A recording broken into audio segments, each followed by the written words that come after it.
আমরা আমাদের যে সিনেমা, আমরা বেশ কিছুদিন 2023 ইকবাল ভাই ছবি রিলিজ হয়, 22-এ রিলিজ হয় দিন দা ডে, 2023-এ রিলিজ হয় ইকবাল ভাই কিল হিম। 2024-এ আমাদের 25-এ 2টা বছর আমরা ছবি রিলিজ করতে পারিনি ব্যবসা বাণিজ্যের জন্য।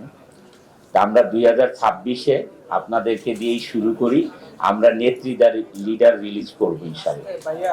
ওকে, আমরা নেত্রীদা লিডার রিলিজ করব। আর আরেকটা ছবি জানেন যে হাফ ডান হয়ে আছে, মানে 70% শুটিং, সেটা হলো অপারেশন জ্যাকপট। সেটা স্বপন ভাই হচ্ছে জানেন প্রডিউসার এবং গভর্নমেন্ট প্রডিউসার। এটা তো ওইটা নিয়ে আমি অ্যাকুরেট ডেট দিতে পারছি না, তবে আমরা ইনশাল্লাহ এবার নেত্রীদা লিডার রিলিজ করব। আর ভাইয়ের সাথে অনেকদিন ধরেই কথা হচ্ছিল শুটিং এর ডেট নিয়ে কিল হিম 2। কিল হিমের 2 এর শুটিংটাও আমরা শুরু করব।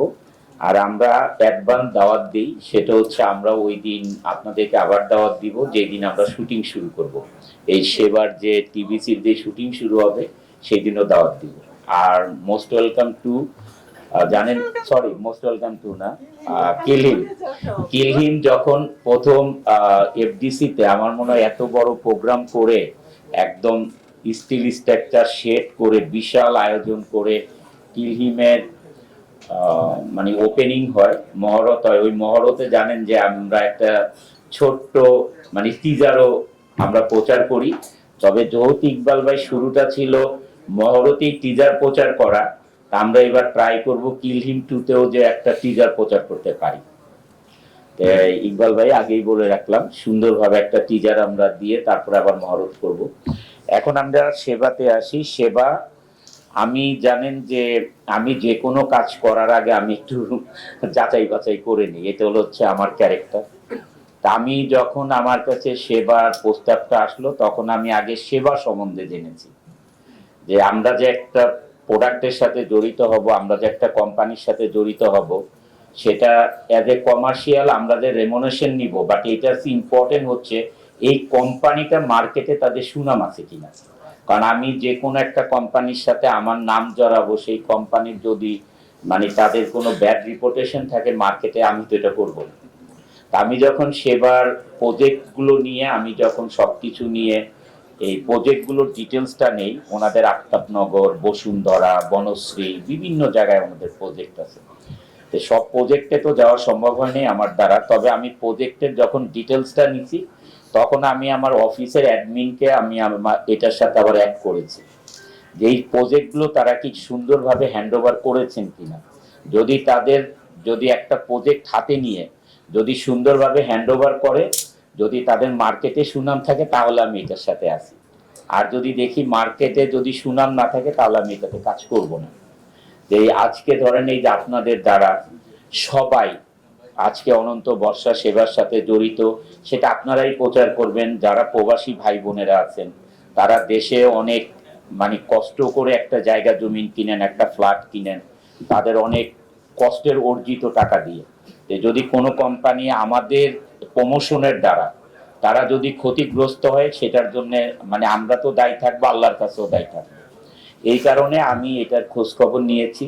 ওনারা যে প্রজেক্টগুলো করেছেন বিভিন্ন জায়গায়, আফতাবনগর বললাম আমি, বনশ্রী, বসুন্ধরা, বিভিন্ন জায়গায় যে প্রজেক্টগুলো হ্যান্ড ওভার করেছে ডেট অনুযায়ী, দুই একটা হয়তো 2 মাস, 4 মাস, 6 মাস এদিক সেদিক হয়েছে, বাট সবগুলো প্রজেক্টই ওনারা হ্যান্ড ওভার করে দিয়েছেন অ্যাজ পার কমিটমেন্ট অনুযায়ী। তারপরে আমি খোঁজখবর নেওয়ার বেশ 2 সপ্তাহ পরে আমি তখন ওনাদের সাথে বলেছি যে ঠিক আছে, আমরা তাহলে নেক্সট মিটিং করতে পারি, আমি এটাতে কাজ করতে পারবো। এই হচ্ছে আমার ক্যারেক্টার। আপনারা সবাই জানেন যে আমি একজন বিজনেসম্যানও, এই জন্য আমি কোনো কিছু করার আগে খোঁজখবর নিয়ে করি। আপনাদের দ্বারা আজকে সারা দেশে প্রচার হবে যে অনন্ত বর্ষা সেবার সাথে, সেবার যে প্রজেক্ট আছে এটার সাথে মানে আমরা ফ্যামিলি হিসাবে কাজ করছি এবং আমরা এটা প্রচারণা করছি। প্রবাসী যারা ভাই বোনেরা আছেন, যারা বিদেশে থাকেন, যারা একটা অ্যাপার্টমেন্ট কিনেন, এই সেবা থেকে আমি যা খবর নিয়েছি, যা কম মানে আমি খবর মুখে মুখে না, আমি লোক পাঠিয়েছি, মানে আমার অফিসের লোক দিয়ে খবর নিয়েছি, যেটা আমি প্রমাণ পেয়েছি আপনারা কাজ করতে পারেন। সেবার সাথে আপনারা এই অ্যাপার্টমেন্ট বা যে কোনো প্রজেক্টে কিনলে আমার মনে হয় না কোনো সমস্যা হবে, কারণ আমি এটা দেখেছি। Thank you so much. এটা হচ্ছে আমি আমার ধারণাটা আগে বলে নিলাম আপনাদের মাধ্যমে সবার কাছে বলার জন্য। আর সেকেন্ডলি এখন যে প্রজেক্টটা হচ্ছে সেটা রূপনগরে, মিরপুর একটা বিশাল একটা জোন মিরপুর। তা আমি যেটা সেবার মাধ্যমে বলতে চাই, যেহেতু প্রজেক্টটা শুরু করছেন, সেখানে ফুড কোর্ট থাকছে, জিম থাকছে, মানে স্পোর্টস থাকছে। আসলে রূপনগর এত বড় একটা এলাকা এবং মিরপুর এত বড়, সেখানে সনি সিনেমা হলে জানেন স্টার সিনেপ্লেক্স হচ্ছে অলরেডি স্টার সিনেপ্লেক্স অনেক সুন্দরভাবে 3টা স্ক্রিন করেছেন। তা আপনি মিরপুরের যেহেতু এত বড় জায়গা, আপনারা যদি ওইখানে যদি একটা হয়তো স্টার সিনেপ্লেক্সের সাথেও যোগাযোগ করেন, তারাও হয়তো আপনাদের ওইখানে ফ্লোর আগে থেকে আপনাদের সাথে কথা বলে ফ্লোর নিয়ে নিবে। অথবা যদি আপনারাও যদি অলরেডি করেছেন, ওকে, ভেরি গুড। কারণ এটা আমরা তো মিডিয়ার মানুষ, আমাদের এটা দরকার। তো অলরেডি স্টার সিনেপ্লেক্সের সাথে আপনারা যোগাযোগ করেছেন, ভেরি গুড। কারণ এখনই যদি একটা ওইখানে একটা সুন্দর সিনেপ্লেক্স হয়ে যায়, কারণ শপিং সেন্টারে তারা আলাদা আবার সিনেপ্লেক্স করার জন্য জায়গাও লাগবে না, কিছুই না, টপ ফ্লোরে করে ফেলবে।